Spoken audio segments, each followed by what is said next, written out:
Македонија е обвинувана за ситуацијата со мигрантите, иако тие доаѓаат кај нас од територијата на Европската Унија.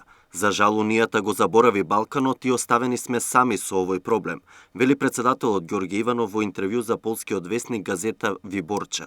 Низ Македонија поминува главната рута на мигрантите. Ние трошиме 1 милион евра месечно за да им помогнеме, а само за зајакнување на полициските сили трошиме 800.000 евра месечно.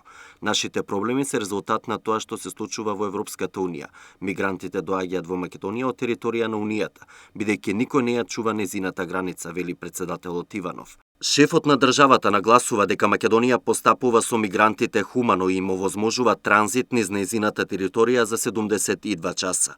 Иванов во интервјуто прави споредба на помошта од Унијата. Грција од ЕУ добила 450 милиони евра, а Македонија 90.000 евра. Дополнителната ветена помош поради бирократски процедури ќе стигне зимата. Македонскиот председател во интервјуто констатира дека соработката меѓу нашите и службите на Унијата, особено Грција, е многу слаба. Веќе имавме ситуација кога во еден ден грчките власти транспортираа кон нашата граница 15.000 луѓе. Моравме да прогласиме кризна состојба и да испратиме војници да ја контролираат ситуацијата, бидејќи градот Гевгелија на границата, преку кој поминува главната траса на миграција, има само 15.000 жители. Почнаа немирите, мигрантите фрлаа камења на нашите полицајци и тие мораа да превземат мерки.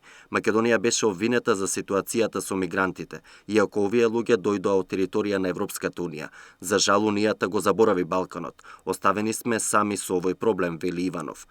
Осврнувајќи се на европската перспектива на земјата, Иванов објаснува дека и покрај препораката на Европската комисија и 6 позитивни извештаи, Македонија е блокирана поради спорот со името со Грција, вели председателот во интервју за полскиот весник газета Виборча.